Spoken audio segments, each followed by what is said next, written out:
Essential Discourse on Birth in the Pure Land through Nembutsu by Genku.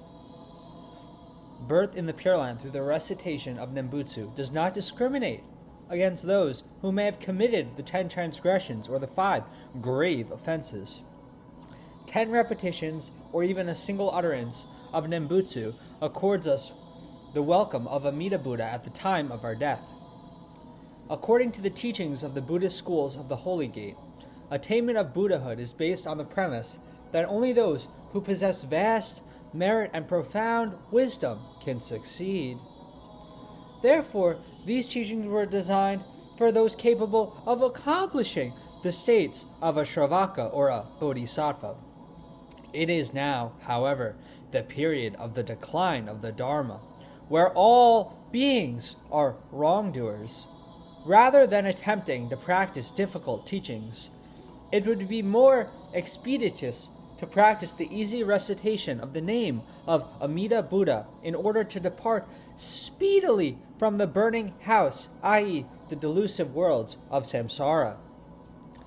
Nevertheless, since Buddha Sakyamuni is the source of all sutras and commentaries on Buddhism, it should be possible to attain Buddhahood through the practice of the Lotus Sutra or the Nirvana Sutra of Mahayana Buddhism. Manifold Buddhas of the past, present, and future have attained Buddhahood in this way, especially through the practice of the Lotus Sutra. Numerous Tathagatas residing in the 10 directions have also realized enlightenment through the Lotus Sutra. Indeed, it is commendable to recite sutras such as the Lotus Sutra. We ordinary people today, however, do not possess the capability to embrace the teachings of the Lotus Sutra, which were intended for those who were destined to become bodhisattvas or shravakas. These precious teachings are too difficult for us common mortals. In contrast, the essential vow of Amida Buddha was made especially for us who live in the period of the decline of the Dharma. Therefore, the merit of birth in the Pure Land is assured. We need not lament the fact that we may be women, nor need we rue our negative karma as sentient beings with worldly passions. We have fortunately encountered the essential vow that Amida Buddha established to save and welcome us wretched, defiled mortals who are beyond the help of the Buddhas of past, present, and future, and of the Tathagatas in the 10 directions other than Amida Buddha. Accordingly, those who firmly believe in the definite attainment of birth in the Pure Land and repeat Namu Amida Butsu, Namu Amida Butsu, both the virtuous and the non-virtuous, men and women, 10 out of 10 or 100 out of 100 beings will achieve birth in the Pure Land. Question: is birth in the Pure Land possible for all who recite Nembutsu? Answer: Nembutsu relying on the power other than self, i.e. Amida Buddha, makes birth in the Pure Land possible, but Nembutsu relying on self-power will never result in birth in the Pure Land. Question 2. What does power other than self mean? Answer: power other than self means having implicit faith in the repetition of Nembutsu with a firm belief in the assurance of birth in the Pure Land, without looking back on one's virtuous or vicious deeds. To illustrate, a fly may alight on the tail of a Chinese mythological fiery horse. Should the fiery horse leap, the fly will travel 1,000 miles in an instant. Even a lowly and vulgar man who joins the caravan of a universal sovereign, Kakarvartin, will be able to traverse the 4 continents in a day. This is called the power other than self. Further, even a large boulder placed on a ship will be transported to the far shore in due time.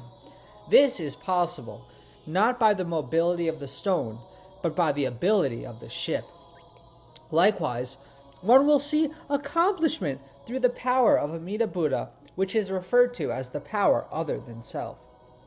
Question: what is meant by self-power? Answer: if common mortals who possess worldly passions and are determined to rid themselves of these passions strive to realize enlightenment and to attain Buddhahood, even if they strive day and night they will not be able to rid themselves of the worldly passions for very long. This is because they have been entrenched in the worldly passions of greed and anger from beginningless time. Thus, it is extremely difficult for us who are filled with the three poisons to rid ourselves of our worldly passions of ignorance. It would be as formidable a task as chipping away at Mount Meru with a tiny needle, or emptying the ocean with a small ladle. Even if we were fortunate enough to chip away at Mount Meru with a needle and empty the ocean with a ladle the size of a poppy seed, innumerable eons of samsara would not help us to achieve Buddhahood. This is because we have accumulated negative karma with worldly passions. Being preoccupied by our thoughts every moment will cause us to fall into both the three lower realms and the 8 difficult conditions, and our every thought, awake and asleep, will be a bond that ties us to the 6 delusive worlds and the 4 modes of birth in the elusive worlds of transmigration. Under these circumstances, no amount of practice or study would make the attainment of Buddhahood a reality. This attempt to realize Buddhahood by one's efforts is referred to as self-power. Question: what is superior? Which is superior, Nembutsu recited by an eminent monk or that recited by a layperson? Answer: unquestionably, there is no difference at all in their merit of Nembutsu. Question: I am still doubtful. The Nembutsu of an eminent monk who is celibate and obtains sustenance by honest means must be more virtuous. In contrast, the Nembutsu of those who enjoy the company of women morning and evening, the pleasure of wine, and who get sustenance by unreligious means, would be less virtuous. How then could the merit of all Nembutsu be equal? Answer: there is no difference in the merit of Nembutsu. One has such doubts because one does not know the true meaning of the essential vow of Amida Buddha. Long ago, before Buddha Lokus Vararaja, when Amida Buddha cast his eyes on the pure Buddha lands of 21 billion Buddhas and witnessed their majestic adornments, treasures, pleasures, and the pledges of these Buddhas for the benefit of all sentient beings, there were no means for us common people who are filled with illusory and aberrant thoughts to attain birth in those pure Buddha lands.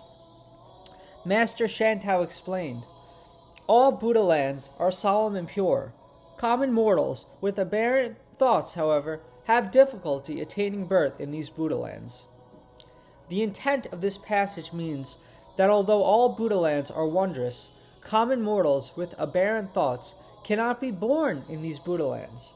Each of you should reflect on yourself. In fact, we mouth sutras and worship the Buddha, yet our hearts harbor errant thoughts and are never, even for a moment, in concentration. This being our situation, how then can we depart from the delusive worlds of transmigration?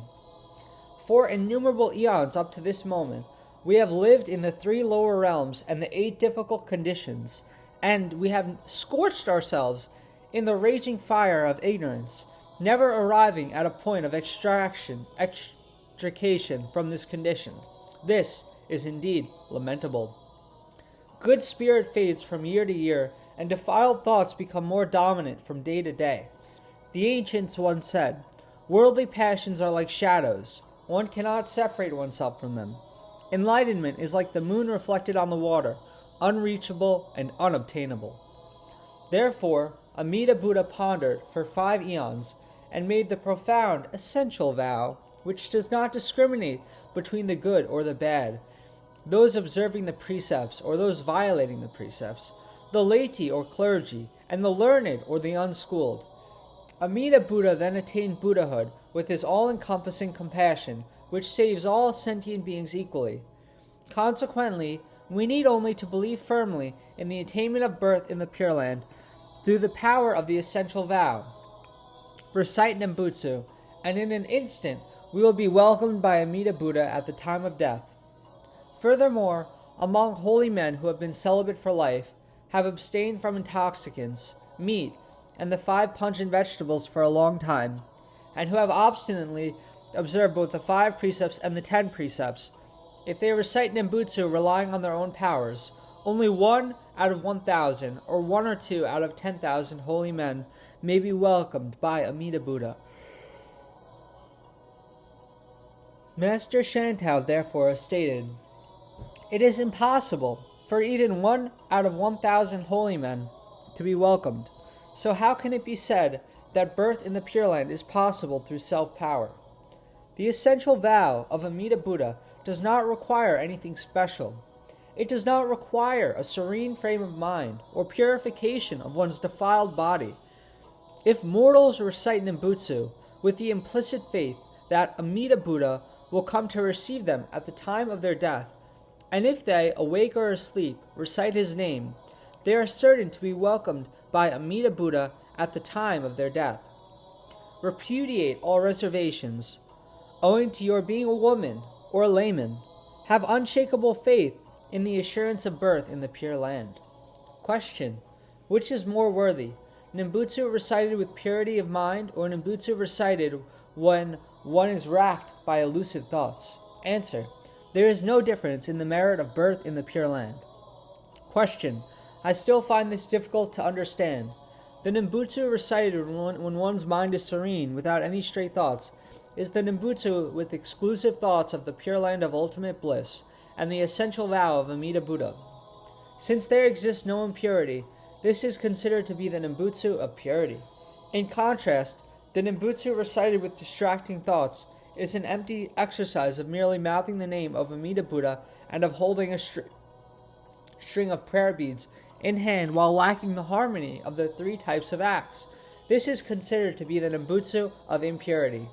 How then could these 2 types of Nembutsu be equal in the merit of birth in the Pure Land? Answer: these doubts come from a lack of thorough understanding of the essential vow. Amida Buddha set out the compassionate ship called the Universal Vow on the great ocean of transmigration in order to save sentient beings with unwholesome karma. It is like a ship transporting weighty rocks along with pieces of linen to the other shore. The supremacy of the essential vow is that there is no other meaning than that all sentient beings are able to attain birth in the Pure Land through the mere recitation of the name of Amida Buddha without regard for the gravity of their negative karma.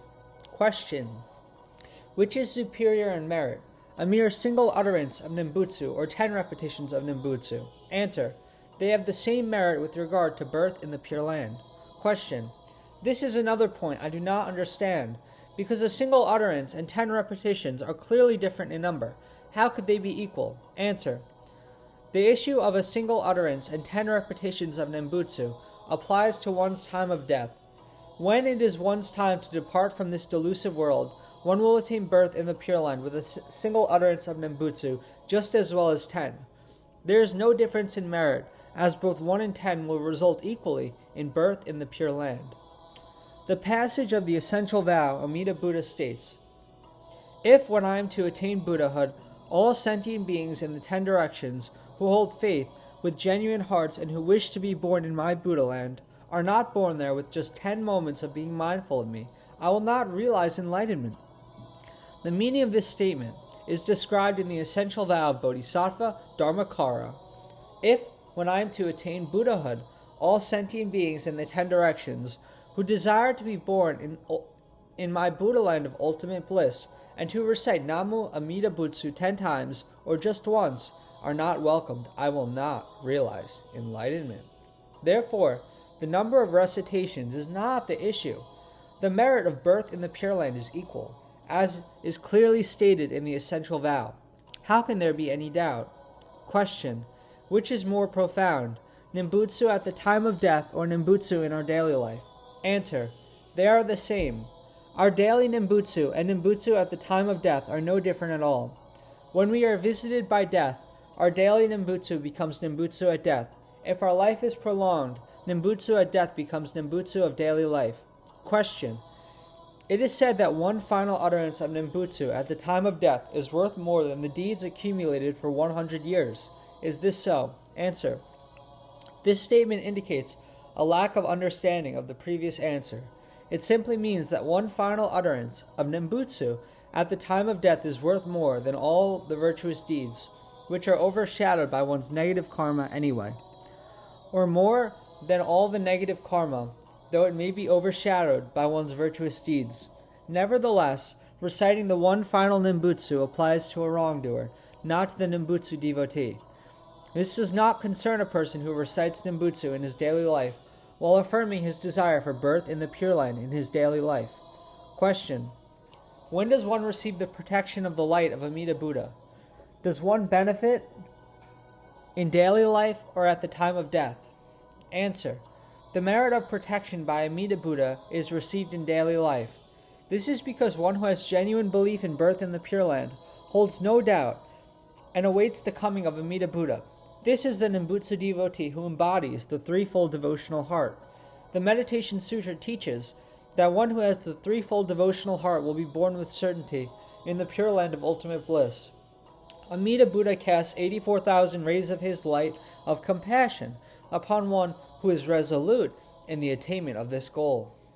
Amida Buddha shines this light continually on the Nembutsu practitioner in his daily life and up to the final moment of that person's life.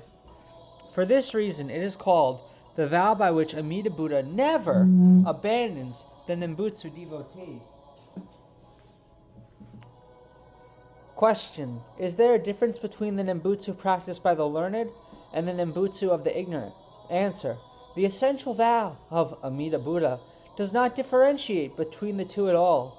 Before Amida Buddha attained Buddhahood, he had vowed, "If all sentient beings in the 10 directions recite my name, I will come to welcome all of them, including one who repeats my name a mere 10 times.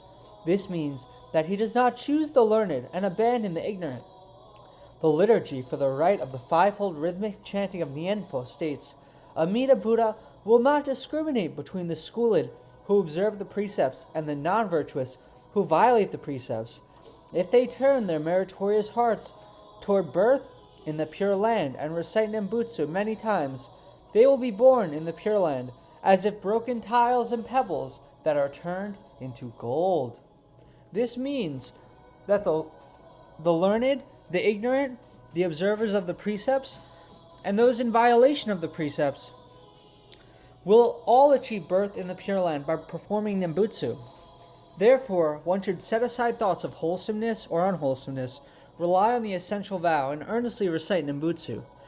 Now, there is no better way than Nembutsu to take leave of the delusive worlds of transmigration. Even those who disparage my writings will be among the 9 grades and born on the petals of the lotus in the Pure Land by the recitation of Nembutsu. Various aspirants for birth in the Pure Land, through favorable or adverse conditions, will all become kindred spirits in the Pure Land of Amida Buddha. Upon examination of the human potential for birth in the Pure Land, Amida Buddha never discriminates, even against one who has committed the 5 grave offenses, and never abandons women or those who have no intrinsic goodness. Concerning practice, anyone who chants Nembutsu just once or 10 times can attain birth in the Pure Land. Amida Buddha does not discriminate against women who are said to be afflicted with the 5 hindrances and the 3 types of obedience. You should rely totally on the essential vow and devote yourself to the recitation of Nembutsu. Without the power of Nembutsu, birth in the Pure Land is too difficult to achieve, even for good people, and that much more difficult for the unwholesome. Believe that 5 recitations of Nembutsu destroy the 5 hindrances for a woman. 3 recitations of Nembutsu eliminate the 3 types of obedience, and a single utterance will result in one being welcomed by Amida Buddha into the Pure Land at the time of one's death. Recite the name of Amida Buddha while you walk, while you stand, while you sit, and while you lie down. Accept and avail yourself to all conditions, regardless of time, place, and various karmic relationships, and believe in the essential vow. Respectfully yours, Namu Amida Butsu. Namu Amida